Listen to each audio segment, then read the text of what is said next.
Hello friends, स्वागत है आपका आपके अपने यूट्यूब चैनल्स में। इस वीडियो में फ्रेंड्स मैं आपको बताऊंगा मौलिक अधिकारों के बारे में। यदि आप हमारे यूट्यूब चैनल्स पर पहली बार आए हैं और इससे पहले आपने जो दूसरी वीडियो नहीं देखी है तो दूसरी वीडियो को आप जरूर देखें ताकि वो सारी की सारी नॉलेज आपको प्रोवाइड कर सके। क्योंकि आज जो है मौलिक अधिकारों का जो है वो तीसरा पार्ट आज शुरू किया हम कर रहे हैं। तो इसमें आज जो हम पढ़ने वाले हैं, जो अधिकार लास्ट अधिकार रह गया था संवैधानिक उपचारों का अधिकार, वो आज लास्ट पढ़ेंगे और इसको खत्म कर देंगे टोटली। तो इसमें संवैधानिक उपचारों का अधिकार में क्या करता है, यहाँ पे संसद है, सुप्रीम कोर्ट क्या करती है, यहाँ पे 5 प्रकार की जो है रीट जारी करती है। रीट किस किस के विरुद्ध जारी करती है ये हमने यहाँ पे सारा का सारा आपको बाद में बताएंगे। और इस पार्ट को जो अनुच्छेद हम यहाँ पे पढ़ रहे हैं, आर्टिकल्स यहाँ पे 32 के बारे में हम यहाँ पे आज पढ़ रहे हैं। आर्टिकल 32 के बारे में जो है वो पढ़ रहे हैं। इसमें क्या करती है, जो सुप्रीम कोर्ट है वो 5 जो सुप्रीम कोर्ट है वो रीट जारी करती है। इस जो ये अनुच्छेद है इसको डॉक्टर भीमराव अंबेडकर ने जो है संविधान की आत्मा कहा है। वैसे हम प्रस्तावना को भी क्या कहते हैं, संविधान की आत्मा कहते हैं। इसलिए हमें क्वेश्चन आता है कि भाई किस संवैधानिक यानी कि किस अनुच्छेद को डॉक्टर भीमराव अंबेडकर ने संविधान की आत्मा कहा है। तो हमारा आंसर किसके साथ जाएगा, आर्टिकल 32 के साथ हमारा आंसर ठीक है वो चला जाएगा। उसके बाद जो फर्स्ट इसमें है बंदी प्रत्यक्षीकरण, इसमें जो आता है बंदी प्रत्यक्षीकरण।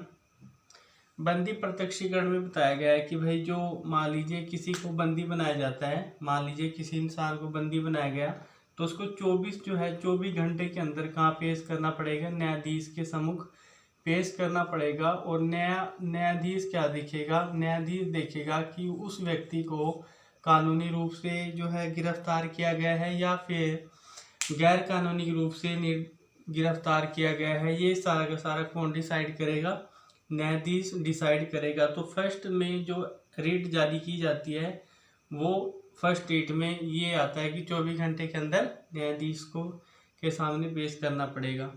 उसके बाद आता है परमादेश। परमादेश का मीनिंग होता है कि हम आदेश देते हैं। यहाँ पे जो सुप्रीम कोर्ट है वो यहाँ पे जो ये रीट जारी की जाती है वो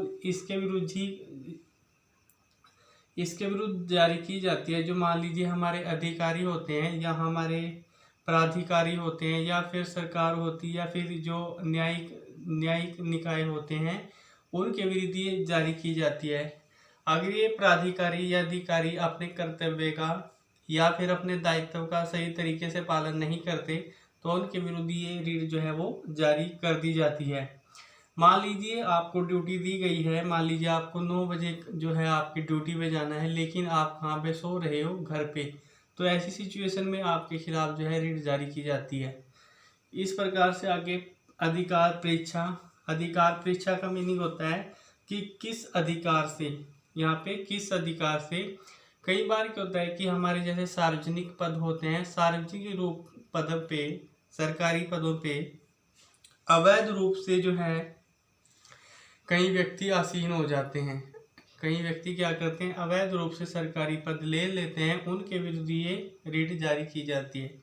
अब पर्टिकुलर आपको मैं इसका एग्जांपल जब देता हूँ, जैसे मान लीजिए आपके पास ये एरिया है, ये एरिया कितने गांव का है, 7 गांव इस एरिया में आपके पास आते हैं।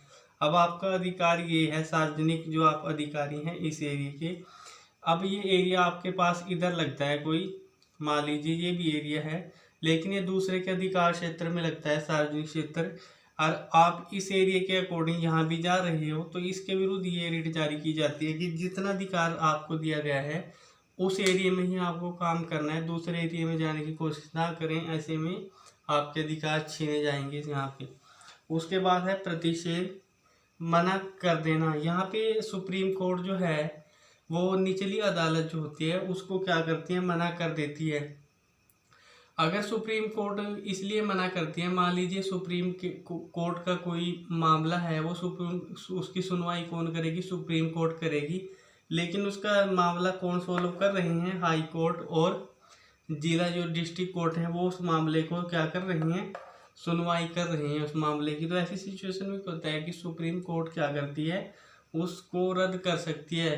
उस मामले को क्या कर सकती है, रद्द कर सकती है। उसके बाद है मंगा लेना, उत्प्रेक्षण होता है, उत्प्रेक्षण में होता है मंगा लेना। देखिए यहाँ पे क्या कर दिया सुप्रीम कोर्ट, अगर कोई सुनवाई हो रही है डिस्ट्रिक्ट कोर्ट में या फिर हाई कोर्ट में, तो उस मामले को सुप्रीम कोर्ट सुनवाई के लिए अपने पास मंगवा सकती है। तो इसमें ये बताया गया है। आगे जो हमारे पास आगे जो हम मूव करेंगे, एक बार दोबारा से रीड कर लेते। परमादेश में अधिकारियों के विरुद्ध लगाया जाता है। उसके बाद अधिकार परीक्षा कि यदि किस अवैध रूप से आपने अधिकार कर लिया है सार्वजनिक पद पर, तो वहां पर उसके विरुद्ध लगाई जाती है। प्रतिषेध में होता है सुप्रीम कोर्ट निचली अदालतों को क्या कर सकती है, अगर वो कुछ सुनवाई कर रही है किसी मामले पर और वो सुप्रीम कोर्ट का मामला है, तो उसके मामले में उनको मना कर सकती है। और उसके बाद यहाँ पे मंगवा सकती है, निचली अदालतों से क्या मंगवा सकती है, सुनवाई के लिए कोई फैसला मंगवा सकती है जिस पर सुप्रीम कोर्ट को सुनवाई करनी है। तो आगे हम अगला देख लेते हैं। ये हमने यहाँ तक पढ़ लिया है। संवैधानिक उपचारों में हमने 32 तक पढ़े हैं। उसके बाद हम 33 में देख लेते हैं 33 में क्या लिखा गया है। 33 जो आर्टिकल्स है उसमें जो बताया गया है कि मान लीजिए सैनिक बल हैं, जैसे सैन्य बल हमारे होते हैं, सैन्य बलों और अर्ध सैन्य बलों में कार्यरत, देखिए में कार्यरत क्या होता है कि जैसे मान लीजिए सैन्य बल होते हैं, सैन्य बल और हमारे अर्ध सैन्य बल होते हैं, उन जो वहाँ पे इनमें जो कार्यरत जो अधिकारी होते हैं उनके लिए कहा गया है कि जो मौलिक अधिकार है प्रतिबंधित हैं। यहाँ पे इसमें कॉपी एजेंसी भी आ जाती है। इसका एग्जांपल मैं आपको बताता हूँ। मान लीजिए बांग्लादेश का कोई जासूस हमारे यहाँ पे आ जाता है और वो हमारे यहाँ पे ही रहता है, तो ऐसी कंडीशन में क्या होता है कि उसके अधिकारों को यहाँ पे प्रतिबंधित कर दिया जाता है, उसके अधिकारों को निलंबित किया जाता है ऐसी कंडीशन में। तो उसके बाद आगे हम ये आपने ध्यान से पढ़ लिया होगा ना, जैसे सैन्य बलों और अर्धसैन्य बलों के बारे में। उसके बाद हमने आगे हम आर्टिकल 34 में पढ़ते हैं कि यहाँ पर बताया गया है कि सैन्य अधिनियम, अगर कहीं पे सैन्य आपातकाल लग जाए, कहीं पे सैन्य आपातकाल लग जाए, तो ऐसी कंडीशन में भी क्या हो जाता है, जो मौलिक अधिकारों को प्रतिबंधित कर दिया जाता है। बट जो 20 और 21 हैं उनको कभी भी प्रतिबंधित नहीं किया जाता। ये है हमारा, और ये हमारा जो जीवन जीने का अधिकार था, और इसमें स्वतंत्रता दो सिद्धि के विरुद्ध संरक्षण की बात कही गई थी। तो ये हमारे जो है कभी भी निलंबित नहीं किए जाते। और अब सैन्य आपातकाल अगर लगता है तो ऐसी सिचुएशन में जो मौलिक अधिकार हैं वो छीन दिए जाते हैं। और जो सैनिकों को जो अधिकार दिए जाते हैं वो ये दिए जाते हैं कि वो जैसे तलाशी वगैरह इंसान की ले सकते हैं, या फिर एक स्थान से दूसरे स्थान पर आवागमन कर सकते हैं। ये दो छूट दी जाती है, अदरवाइज यहाँ पे प्रतिबंध लगा दिए जाते हैं।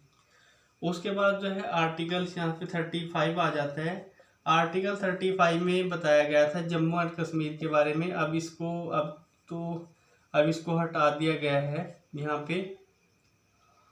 यहाँ पे जम्मू और कश्मीर के बारे में बताया गया था पहले, अब इसको हटा दिया गया है। और जम्मू कश्मीर को जो था विशेष राज्य का दर्जा दिया गया था 370 आर्टिकल्स में,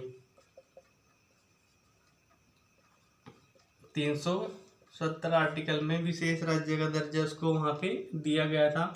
तो आज में हमने यही पढ़ा है। और ये पूरे के पूरे मौलिक अधिकार जो थे ये 33 या 34 एग्जाम में नहीं पूछे जाते हैं। जो हमने समानता का अधिकार, स्वतंत्रता का अधिकार, शोषण के विरुद्ध अधिकार, धार्मिक स्वतंत्रता का अधिकार, शिक्षा व संस्कृति का अधिकार वो पढ़ाए हैं, वो सारे के सारे एग्जाम में जो है वो वहाँ से क्वेश्चन आते हैं। यहाँ से हमें बहुत कम क्वेश्चन देखने को मिलते हैं।